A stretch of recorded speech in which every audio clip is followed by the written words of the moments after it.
नमस्कार। आज हम बर्कशायर हैथावे के 2017 के शेयर होल्डर लेटर्स के बारे में बात करने वाले हैं, जो कि दुनिया के तीसरे richest person mister Warren Buffett लिखते हैं। मिस्टर वॉरेन बफेट की कंपनी बर्कशायर हैथावे के 2018 के शेयर होल्डर लेटर्स की समरी हम पहले ही अपलोड कर चुके हैं, जिसकी लिंक आपको नीचे डिस्क्रिप्शन में मिल जाएगी। इस लेटर में मिस्टर वॉरेन बफेट ने कहा है कि पिछले 53 सालों में, यानी जब से मिस्टर वॉरेन बफेट ने बर्कशायर हैथावे पर कंट्रोल लिया है, तब से लेकर अब तक कंपनी ने 19.1% का कंपाउंडेड एनुअल रिटर्न दिया है। जिन लोगों ने बर्कशायर हैथावे में इन्वेस्ट किया था, उन्हें काफी अच्छा रिटर्न मिला है। यानी पिछले 53 सालों में कंपनी की शेयर प्राइस बहुत तेजी से बढ़ी है। अगर आपको मिस्टर वॉरेन बफेट ने बर्कशायर हैथावे को कैसे अक्वायर किया, इसकी स्टोरी पता नहीं है, तो आपको बता दूं कि मिस्टर वॉरेन बफेट ने 1962 से बर्कशायर हैथावे के शेयर्स खरीदना शुरू कर दिया था। तब बर्कशायर हैथावे एक टेक्सटाइल कंपनी थी, जिसकी बहुत सारी टेक्सटाइल मिल्स थी। उसी दौरान बर्कशायर हैथावे का मैनेजमेंट अपनी कुछ मिल्स बेच रहा था और उन पैसों से बर्कशायर हैथावे के शेयर्स को रीपरचेस कर रहा था। तभी 1964 में बर्कशायर हैथावे ने मिस्टर बफेट को पूछा कि आप अपने शेयर किस प्राइस पर हमें बेचना चाहोगे। तो मिस्टर वॉरेन बफेट ने कहा $11.50 पर शेयर की प्राइस पर। लेकिन जब बर्कशायर हैथावे के मैनेजमेंट ने मिस्टर वॉरेन बफेट के शेयर परचेज करने के लिए ऑफर लेटर भेजा, तो उसमें परचेज प्राइस $11.375 पर शेयर थी, जबकि डील $11.50 पर शेयर की हुई थी। मिस्टर वॉरेन बफेट को ये चीटिंग बिल्कुल भी पसंद नहीं आई। उन्होंने तुरंत बर्कशायर हैथावे के और शेयर्स खरीदना शुरू किया और कंपनी पर अपना पूरा कंट्रोल जमा लिया। और जैसे उनके पास कंपनी का कंट्रोल आया, यानी 50% से ज्यादा स्टेक आ गया, तो उन्होंने उस चीटर मैनेजमेंट को कंपनी से हटा दिया और फिर बर्कशायर हैथावे को एक होल्डिंग कंपनी बना दिया। और उसके बाद बर्कशायर हैथावे की क्या ग्रोथ हुई है, किस तरह के रिटर्न उन्होंने दिए हैं, ये तो आप देख ही सकते हो। मिस्टर बफेट इस शेयर होल्डिंग लेटर में कहते हैं कि जब भी वो किसी कंपनी को खरीदने के बारे में सोचते हैं या किसी कंपनी में इन्वेस्ट करने के बारे में सोचते हैं, तो वो कुछ 3-4 चीजें होती है जिन पर स्पेशली ध्यान देते हैं। जैसे कि कंपनी के पास कम्पिटिटिव एडवांटेज है या नहीं।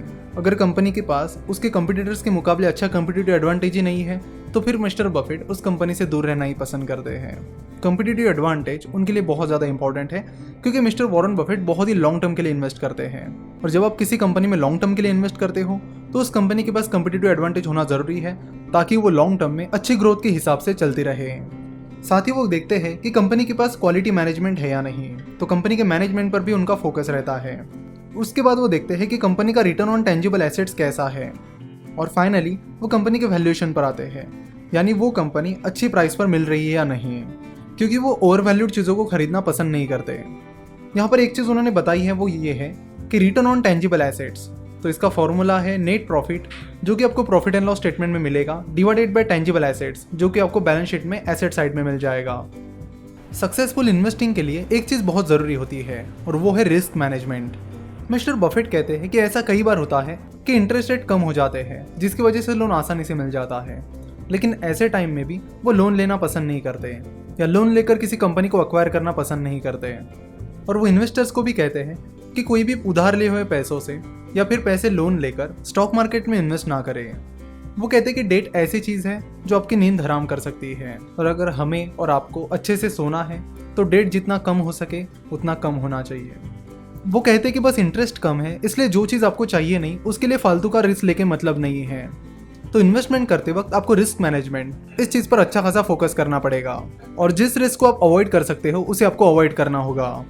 मिस्टर बफेट कहते हैं कि वो और उनके partner mister Charlie Munger stock को बस एक टिकर सिंबल नहीं समझते हैं, और ना ही वो चार्ट और पैटर्न्स देखकर या टीवी पर आने वाले मीडिया पंडिट्स ने दी हुई टारगेट प्राइस को देखकर शेयर्स को बाय या सेल नहीं करते हैं। वो स्टॉक मार्केट इन्वेस्टमेंट को उस बिजनेस में हिस्सेदारी की तरह समझते हैं, और इसलिए वो कहते हैं कि अगर हम जिस बिजनेस में इन्वेस्ट कर रहे हैं वो सक्सेसफुल हो जाता है, तो हमारी इन्वेस्टमेंट भी सक्सेसफुल हो जाएगी। लेकिन ये सब शॉर्ट टर्म में नहीं होता है। शॉर्ट टर्म में शेयर प्राइस में काफी फ्लक्चुएशंस आ सकते हैं और कुछ भी हो सकता है, लेकिन लॉन्ग टर्म में शेयर प्राइस उस बिजनेस की परफॉर्मेंस को फॉलो करती है। वो कहते हैं कि शॉर्ट टर्म में कई बार मार्केट बहुत खतरनाक साबित हो सकता है, इसलिए इन्वेस्टमेंट करते वक्त आपका फोकस लॉन्ग टर्म की तरफ होना चाहिए। उन्होंने बताया कि 1973 से 1975 के बीच बर्कशायर हैथावे की प्राइस $93 से $38 पर आ गई थी, यानी 59% से गिर गई थी। 1987 में बर्कशायर हैथावे की शेयर प्राइस 4200 से 2600 पर आ गई थी।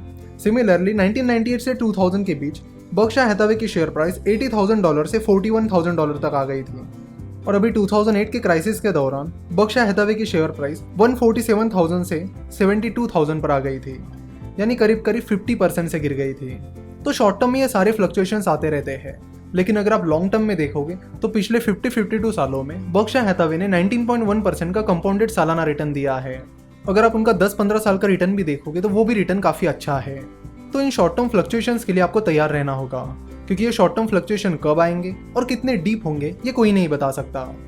बर्कशायर हैथावे ने अपनी 90% इन्वेस्टमेंट्स यूएस में की है। मिस्टर बफेट कहते हैं कि वो यूएस में सबसे ज़्यादा इन्वेस्टमेंट करते हैं ताकि वो चाहते हैं कि उनकी कंट्री की इकोनॉमी हमेशा आगे बढ़ती रहे। अगर आप बर्कशायर हैथावे के शेयर होल्डर लेटर्स को देखोगे तो एक चीज़ आप इजीली ऑब्जर्व कर पाओगे, वो ये कि मिस्टर बफेट और मिस्टर चार्ली मंगर अपनी कंट्री के बारे में बहुत ज़्यादा सोचते हैं, यानी यूएस के बारे में बहुत ज़्यादा सोचते हैं, और सोचना भी चाहिए। तो ये भी एक बहुत बड़ा लेसन है जो हम उनसे सीख सकते हैं। हर बार की तरह इस बार भी उन्होंने अपने मैनेजर्स की तारीफ की है। उन्होंने अपने ऑपरेटिंग मैनेजर्स की और vice chairman mister Ajit Jain और ग्रेग एबल की तारीफ की है। तो यहाँ पर हमारा आज का वीडियो समाप्त होता है। अगर आपको वीडियो पसंद आई है तो जरूर वीडियो को लाइक करिए और अपने सारे दोस्तों के साथ शेयर कीजिए। हमसे जुड़े रहने के लिए आप हमें फेसबुक, ट्विटर और इंस्टाग्राम पर फॉलो कर सकते हो। अगर आपको इस वीडियो से रिलेटेड या स्टॉक मार्केट से रिलेटेड कोई भी सवाल है तो आप हमें 9049641491 या 8055835835 इन नंबर्स पर कॉल या व्हाट्सएप कर सकते हो। वीडियो देखने के लिए और हमारे साथ जुड़े रहने के लिए आपका बहुत बहुत धन्यवाद।